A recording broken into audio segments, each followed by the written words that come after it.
Todo governo tem um serviço de inteligência, né? Sempre foi assim, quer dizer, todo mandatário ele precisa de informação para decidir. Seja de informação, hoje, por exemplo, você tem o presidente da República de qualquer país, ele tem que ter resposta pronta sobre os vizinhos, se tem algum conflito, se tem alguma questão, sobre o meio ambiente, sobre o aquecimento global, enfim, sobre as questões econômicas, sobre espiões no seu país. Então você precisa de ter um serviço de inteligência que levante informações e que municie o mandatário para que ele possa tomar a decisão certa. O problema é que esses órgãos, assim como outros órgãos, como a polícia, como a Receita Federal, eles são órgãos muito sensíveis, porque eles geralmente trabalham numa zona um pouco cinzenta da coleta de informações, o que a gente chama de dado negado, aquilo que o outro não quer que seja descoberto. Então, por isso tem que ser um órgão do Estado com regras muito bem definidas, porque é muito fácil desse órgão sair do trilho, como a gente já viu em vários países, em várias épocas e no Brasil desde sempre. De diferente não tem muita coisa, é uma continuidade de uma história, né? O serviço de inteligência, que é um órgão de Estado, um órgão civil, no caso do Brasil, que hoje se chama BIM, mas que já teve outros nomes no passado, Departamento de Inteligência, SNI, Serviço Nacional de Informações, SFIS, Serviço Federal de Informações e Contra-Informação.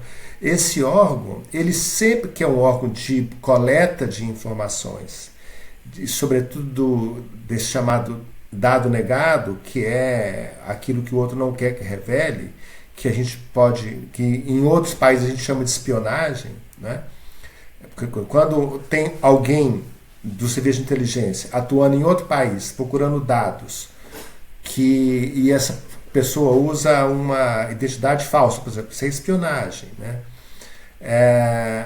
Esse órgão de informação no Brasil, ele sempre foi usado para municiar o mandatário de informações de uso pessoal. Então sempre houve um desvirtuamento desse órgão estatal no Brasil. Então essa BIM paralela é mais uma vez a descoberta de que alguém colocou uma parte desse órgão para funcionar não em proveito do Estado, mas em proveito de uma pessoa ou de um grupo. No caso do então presidente da República, Jair Bolsonaro, e das pessoas que estavam em torno dele.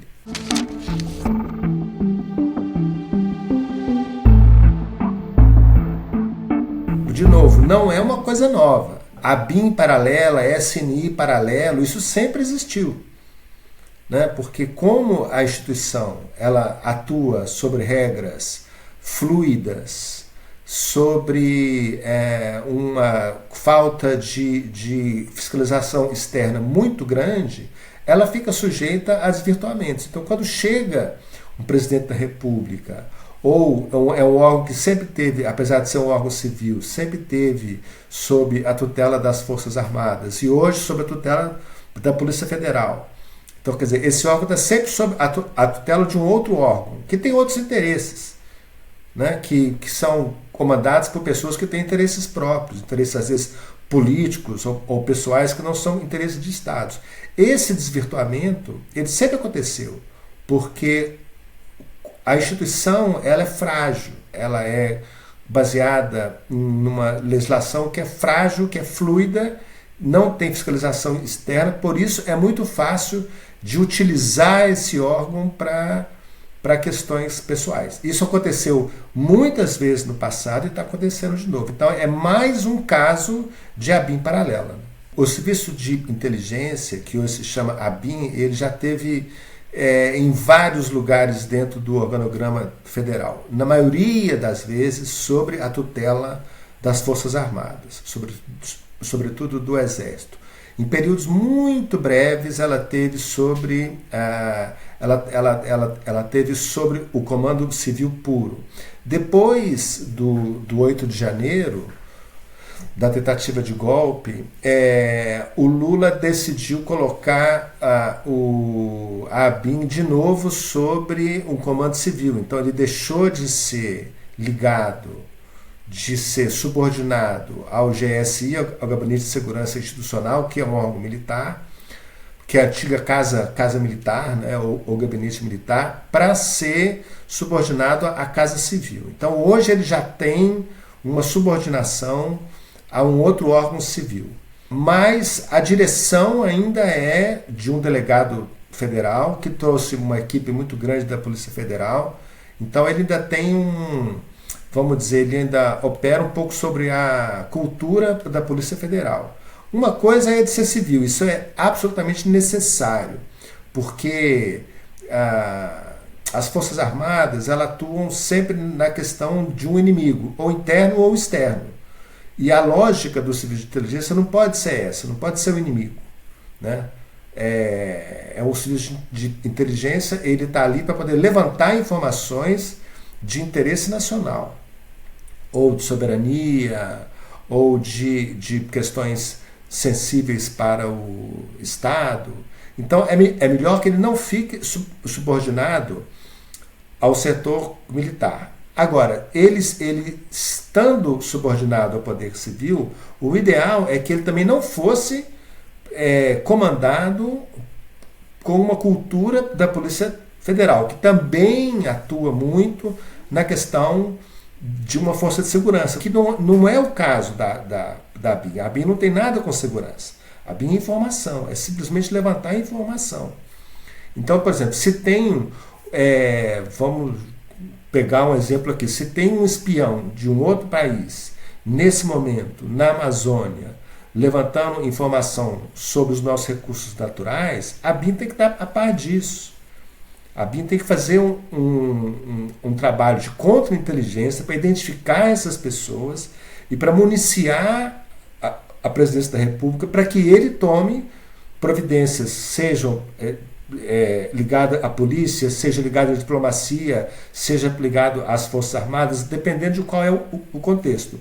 Quando você coloca polícia, ou quando você coloca Forças Armadas no meio disso, vira uma outra coisa. A ABIN hoje já não está mais subordinado a um órgão militar, hoje ele está subordinado a um outro órgão civil, que já é um passo importante, mas ele ainda é comandado por um policial federal.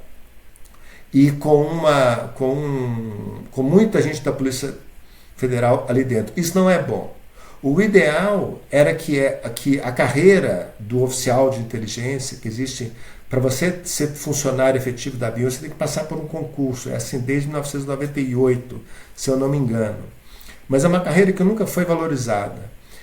O ideal é que a ABIN fosse como é a Polícia Federal, fosse como é a Receita Federal, que você tivesse um concurso público para formar aquele oficial que vai trabalhar de uma forma muito diferente dos outros agentes do Estado, né?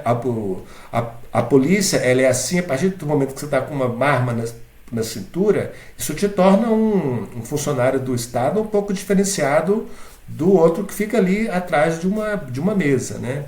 Um fiscal da Receita Federal, ao mesmo tempo, a partir do momento que você tem alguém que pode estar o tempo todo olhando as suas contas, sua conta bancária, seu imposto de renda, cruzando os seus dados, isso é uma atividade muito sensível, né?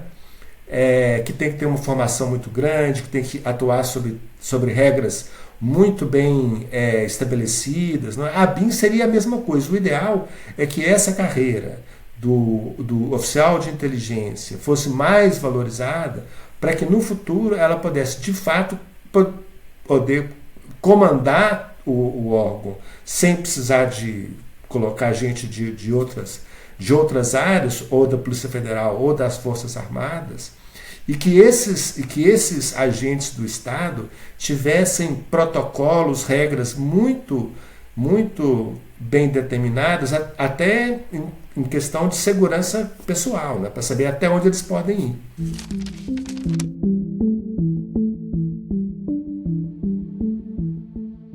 Aí são duas coisas. Primeiro, você precisa ter uma legislação muito clara, que hoje você não tem. Então, por exemplo, quando um agente do Estado é autorizado a usar uma arma, ele sabe muito bem quando que ele pode tirar essa arma, quando que ele pode sacar essa arma.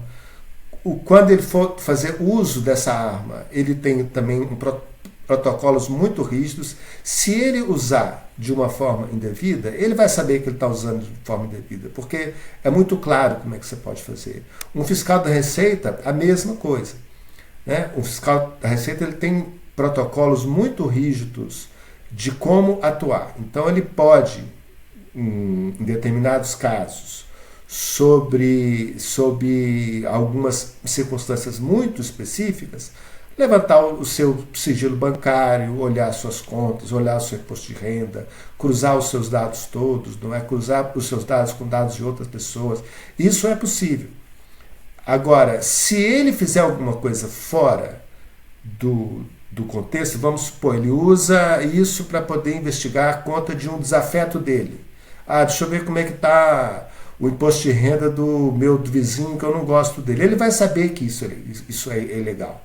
Ele pode até ter condição de fazer, mas ele vai saber muito claro que isso é ilegal e ele vai saber qual é o que ele está sujeito a acontecer com ele nesse caso. No caso da ABIN, ainda é um pouco fluido. Essa legislação ela não é muito clara, porque você tem vários buracos aí. E o pior de tudo é que você não tem um órgão de fiscalização externa, que deveria ser uma comissão do Congresso, mas que ela é inoperante. Ela foi feita para não funcionar. Então você não tem você é um órgão que tem muito poder. A BIM ele é um dos poucos serviços de inteligência que atua dentro e fora do país.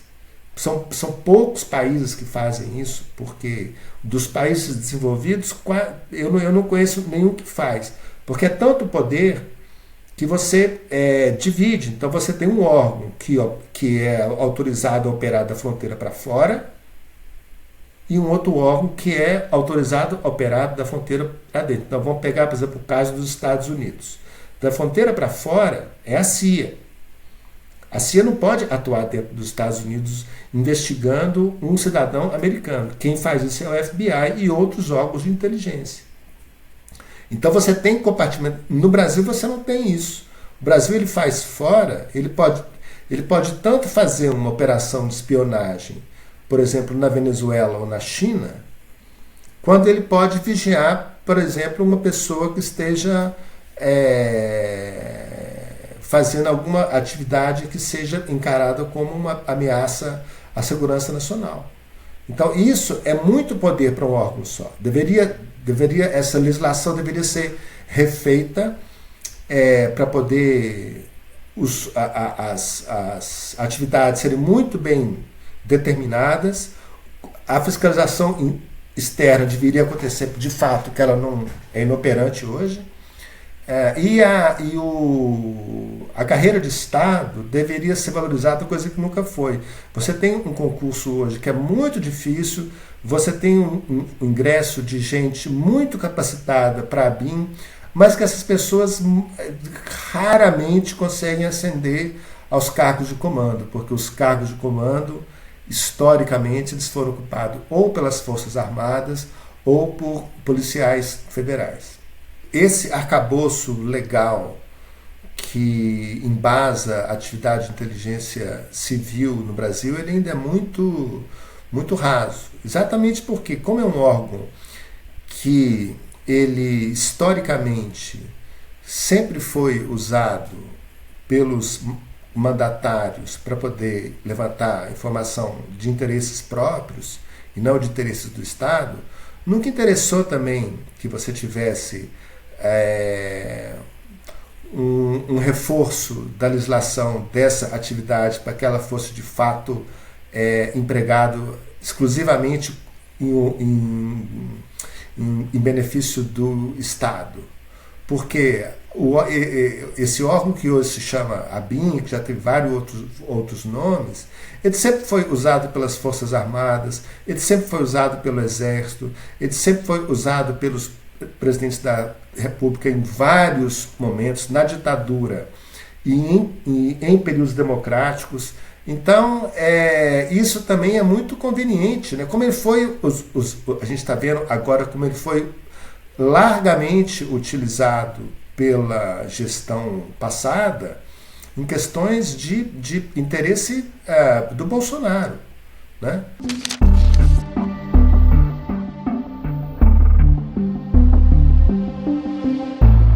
Essas pessoas estão sujeitas às regras do serviço público, que em último caso pode redundar numa demissão, por exemplo, do serviço público, e elas estão sujeitas ainda ao Código Penal. Então, em último caso, isso pode ser considerado um crime com pena de reclusão, dependendo do caso. Então, são questões muito graves. E, do mesmo jeito que você tem hoje um policial, se ele usa a arma dele, se ele usa o distintivo dele para fazer qualquer atividade que seja do interesse próprio ou do interesse de um terceiro, que não tenha nada a ver com a Constituição, ele está sujeito às duas coisas, a demissão e a ser preso, né? O agente da ABIN, a mesma coisa. Por isso é que hoje tem muitos funcionários dentro da ABIN, concursados, que eles têm receio, porque eles têm receio de serem utilizados para fins que não sejam de interesse do Estado e isso acabar sobrando para eles, né? Precisaria ter uma revisão ampla da legislação e da doutrina de inteligência e um estabelecimento de um controle externo efetivo para que esse órgão pudesse dar garantia ao servidor que ali trabalha, para que ele tivesse segurança até de poder agir, né? Hoje, em termos de tecnologia, você pode tudo, né? Você pode tudo. Agora, é por isso que a legislação e o treinamento, ele precisa ficar, e o controle externo, eles precisam ser muito bem definidos, porque o que é o First Mile que está em questão agora na BIM paralela? É um software, porque toda vez que você está com um celular seu celular está fazendo contato com uma antena. Porque à medida que você vai se deslocando, se você pega o seu carro e sai com o celular, não precisa nem de você estar ligando, só dele estar conectado, ele está sempre em contato com alguma antena, porque ele está o tempo todo, ele pode receber uma chamada, você pode receber um e-mail, você pode receber qualquer coisa ali, enfim, dos apps que você usa, mas essa transmissão de dados ou de telefonia, ele faz através de uma antena. Então, o seu celular está sempre fazendo comunicação com uma antena. À medida que você vai se deslocando, ele vai sempre procurando a antena mais próxima dele. Então, ele vai mudando de antena. O First Mile, ele não grava o que você está falando, ele não pega os dados do seu telefone, ele não entra na sua caixa de e-mail, ele não entra no seu WhatsApp, mas ele vai traçando em tempo real onde você está. Então, se você estiver, por exemplo, na Avenida Paulista, perto ali do prédio da Gazeta, ele vai estar conectado com uma certa antena. Então, o First Mile, ele mostra para onde você está se deslocando o tempo inteiro, que essa é uma informação que pode ser muito, muito forte, muito importante para quem quer seguir alguém, por exemplo. Agora, no caso da BIM, a BIM não pode fazer esse tipo de coisa. A BIM ela não tem autorização para fazer monitoramento eletrônico. A BIM não pode fazer escuta. Ela não pode fazer escuta. Ela não pode fazer esse tipo de monitoramento que o First Mile faz. Isso é ilegal. Então, tudo que aconteceu com esse First Mile é ilegal. Só que como não tinha controle externo, isso as pessoas até sabiam, saiu matéria na imprensa que tinha comprado esse software espião e tudo mais, não sei o quê, que é uma coisa de uma tecnologia incrível, né? Que pode pegar milhares de pessoas ao mesmo tempo, ficar monitorando ali em tempo real. Isso é legal, isso tudo é legal. Então uma coisa é você ter a tecnologia disponível, a outra coisa é você ter a legislação, né? Se você tem um fuzil que dispara, sei lá, 100 tiros por minuto, não quer dizer que você possa usar esse fuzil. Você tem regras para ele. Por mais que você tenha tecnologia à disposição dos órgãos de inteligência, isso tem que estar muito bem determinado. Isso é por isso, e sobretudo ainda o órgão de inteligência, porque o órgão de inteligência, ele sempre, da fronteira para fora, ele faz espionagem. Então, por exemplo, no caso da CIA, a CIA dos Estados Unidos atua sobre regras muito bem estabelecidas, que são muito largas. Então, da fronteira para fora, se um agente da CIA tem autorização de participar de uma missão no Afeganistão, sei lá onde for, e ir lá e matar alguém, está muito bem determinado. E é por isso que os Estados Unidos não deixam esse grupo operar dentro da fronteira, porque é o elefante na loja de cristais, entendeu? Você vai compartimentando.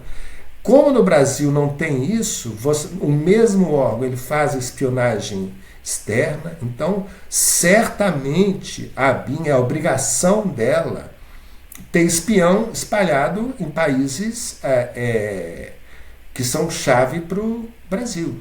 Esse mesmo órgão que tem um espião num outro país é o órgão que está aqui cuidando, que está definindo quem é que vai ser colocado para ser monitorado dentro do First Mile. Então você tem uma confusão institucional muito grande, que é preciso de limpar isso tudo, né? E estabelecer, olha, dentro das tecnologias hoje que estão aí, o que é possível utilizar. Por exemplo, você pode fazer escuta telefônica, mas a polícia, para fazer escuta telefônica, ela precisa de um pedido do Ministério Público e uma autorização do Judiciário. Então é muito bem definido.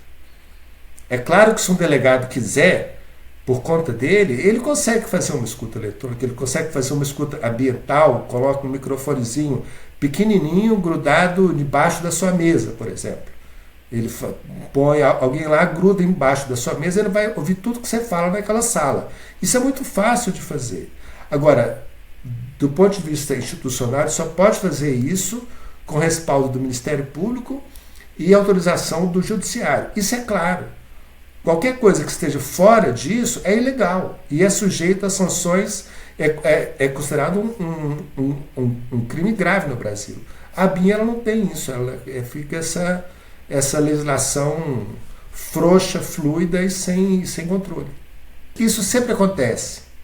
Isso sempre acontece. Quer dizer, todo órgão de Estado que tem muito poder, sempre vai acontecer alguma coisa errada, porque o poder em excesso ele tem essa particularidade. Então, quando você tem, por exemplo, um agente do Estado com uma arma, você vai ter uma porcentagem grande dessa arma sendo usada indevidamente. Isso aí está dentro da estatística, né? É claro que quando você tem uma legislação específica, um treinamento específico, uma cultura específica, você consegue atingir, diminuir isso a um mínimo, né? No caso do Brasil, a gente não vê isso dentro sobretudo da área de inteligência. Pelo contrário, você tem uma cultura de utilização desse órgão, né, por questões que variam muito de acordo com os tempos, né? O inimigo ele pode ser o comunista, o inimigo ele pode ser o grevista, o inimigo ele pode ser o professor que faz uma manifestação pela melhoria do ensino, o inimigo pode ser o estudante, o inimigo ele pode ser, ele tem sempre uma cara diferente. Mas quando você consegue convencer um agente público de que aquela pessoa é o inimigo e que é um inimigo tão perigoso que vale inclusive você ferir a legislação para poder você monitorar e para você poder neutralizar aquele inimigo. Essa tem sido a história do nosso serviço secreto.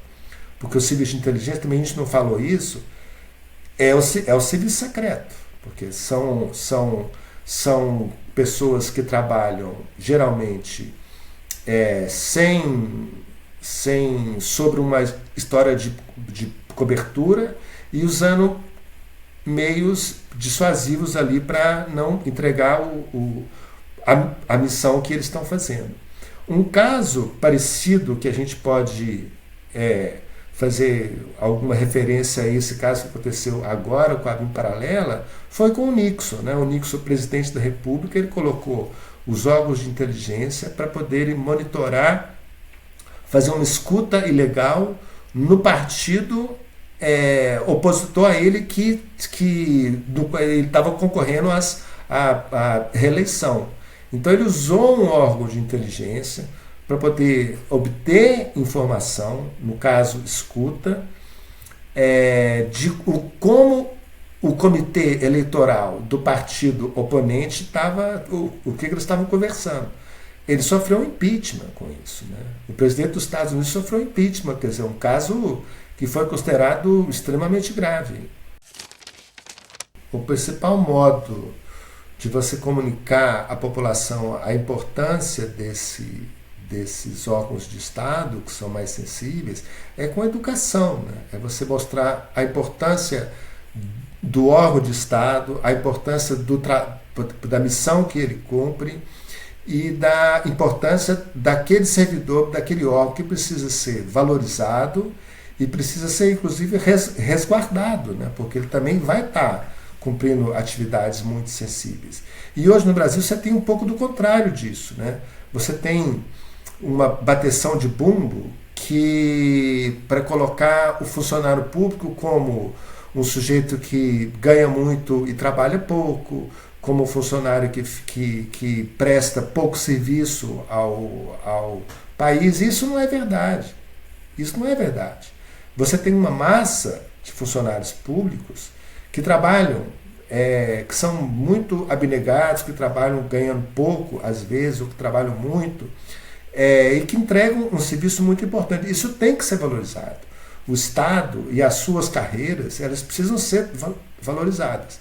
E isso só vai acontecer, eu acho, com a educação, né, e com um trabalho de mídia aí também, que tem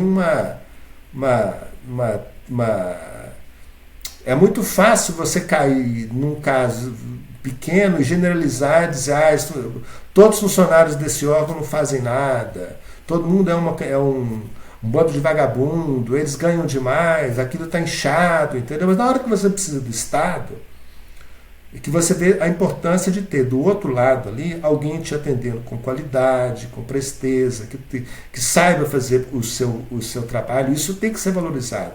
No caso dos órgãos de inteligência, mais ainda.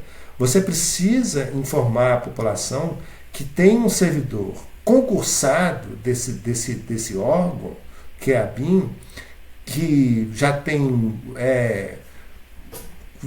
24, 25 anos que você só ingressa na BIM através, você só se integra na carreira, né?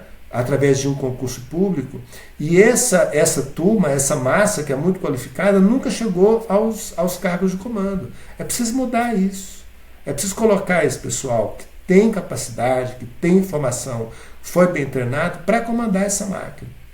Então, isso aí é uma informação que precisa de chegar à população para que ela dê apoio também a essas carreiras de Estado e a esses órgãos que prestam serviços fundamentais para o país.